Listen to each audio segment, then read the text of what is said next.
Aman education and welfare trust Fatema hospital તેમજ સમસ્ત અશરફનગર કસ્બા પરિવાર દ્વારા રક્તદાન શિબિરનું આયોજન કરવામાં આવ્યું।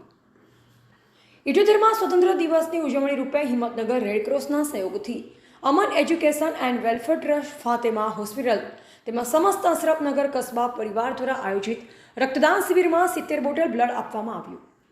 આ કાર્યક્રમમાં મુખ્ય અતિથિ રૂપે હિંમતનગર ધારાસભ્ય વીડી ઝાલા, નગરપાલિકા ઉપપ્રમુખ સૌજીભાઈ ભાટી, મુસ્લિમ સમાજના અગ્રણી વારિસભાઈ કાજી, અમજદભાઈ પઠાણ, માજી પ્રમુખ ઇકબાલ ખાન પઠાણ, યુસુફ ખાન પઠાણ તેમજ અશરફનગર પરિવાર કાર્યક્રમને સફળ બનાવવા ડૉક્ટર સરફરાઝ કાજી સાહેબ, ડૉક્ટર તનમનજીમ, ડૉક્ટર ભરત શાહ, ડૉક્ટર ગોપલાની સાહેબ તેમજ કસ્બા જમાતના પ્રમુખ કાલુભાઈ શેખ, ફાતેમા હોસ્પિટલ પરિવાર તરફથી નિઝામભાઈ મજા, ઝાકીરભાઈ લાલા અને અન્ય ડૉક્ટર ટીમ હાજર રહી। અમન એજ્યુકેશન એન્ડ વેલફેર ટ્રસ્ટ તરફથી પ્રમુખ પરવેઝ પઠાણ, ઉપપ્રમુખ મોહસિન દિવાન, સેક્રેટરી ઇમરાન પઠાણ સહિત તમામ સભ્યો હાજર હતા। આજ રોજ આપણા સ્વાતંત્ર્ય દિવસ 15મી ઓગસ્ટના દિવસે બ્લડ ડોનેશન કેમ્પનું આયોજન કરવામાં આવ્યું। સમસ્ત અશરફનગર કસ્બા જમાત તરફથી, જેમાં ભાગ લીધો Aman charitable and education trust, Indian Red Cross society અને ફાતેમા હોસ્પિટલે ખૂબ જ સરસ પ્રોગ્રામનું આયોજન કરવામાં આવ્યું, જેમાં મુખ્ય મહેમાન તરીકે માનનીય શ્રી વીડી ઝાલા સાહેબે હાજરી આપી હતી અને એમના શુભ હસ્તે આ પ્રોગ્રામનું ઉદ્ઘાટન કર્યું હતું। એમણે પોતાના વ્યસ્ત સમયમાંથી અમારા માટે સમય કાઢીને આવ્યા, એ બદલ સૌથી પહેલાં એમનો ખૂબ આભારી છું। આ બ્લડ ડોનેશન કેમ્પમાં અત્યાર સુધી છેલ્લા 2 કલાકમાં 51 બોટલ ઓલરેડી જમા થઈ ગઈ છે અને જમાતનો ટાર્ગેટ છે કે 100 કરતાં વધારે બોટલ આજે જમા કરવાની છે।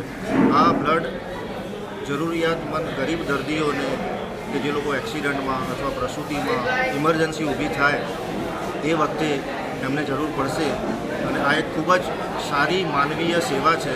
આજે લોકો પોતાના સગા ભાઈને પણ 5 રૂપિયા આપતા પણ વિચારે છે।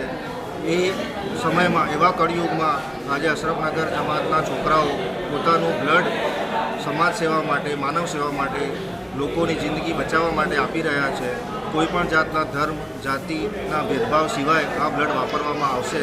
આ બ્લડ ઉપર ક્યાંય એવું લખેલું નહીં હોય કે આ આનું બ્લડ છે અને આને આપવું જોઈએ, કે આ આનું બ્લડ છે અને આને ના અપાય।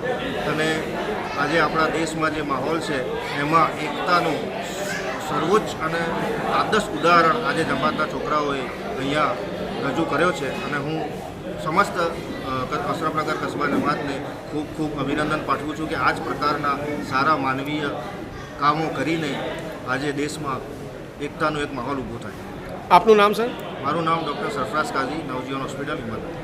સમસ્ત કસ્બા જમાત, અશરફનગર અને અમન એજ્યુકેશન અને વેલફેર ટ્રસ્ટની સાથે ફાતેમા હોસ્પિટલ આયોજિત આજના બ્લડ ડોનેશન કેમ્પમાં આવવાનું થયું।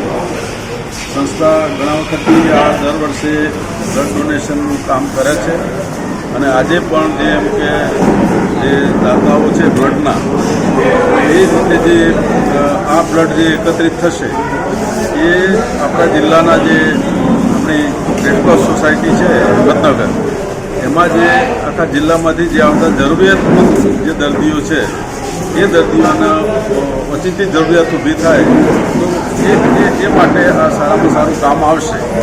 એટલે આ તમામ સંસ્થાઓનો શુભેચ્છાઓ પાઠવું છું અને અભિનંદન પણ આપું છું કે અમને આ એક માનવતાનું આ કામ છે, એટલે માનવતામાં જરૂરિયાતમંદ દર્દીઓના પહોંચાડવાનું છે એ કામનો મારી આજે આવવાનું બન્યું છે। એટલે હું તમામ આજે બ્લડ આપનાર યુવાનો અને સંસ્થાઓ બધાને પણ અભિનંદન આપું છું। આ સાથે નગરપાલિકા ઉપપ્રમુખ સૌજીભાઈ ભાટ પણ અહીંયા ઉપસ્થિત છે, વિવિધ સંસ્થાઓના જે હોદ્દેદારો પણ અહીંયા આવેલા છે અને આ કાર્યક્રમને સફળ બનાવ્યો છે। ફરીથી આ કાર્યક્રમને હું હૃદયપૂર્વકની શુભેચ્છા આપું છું। રિપોર્ટર સૈયદ સોએબ, સંબંધ ભારત ન્યૂઝ, સાબરકાંઠા।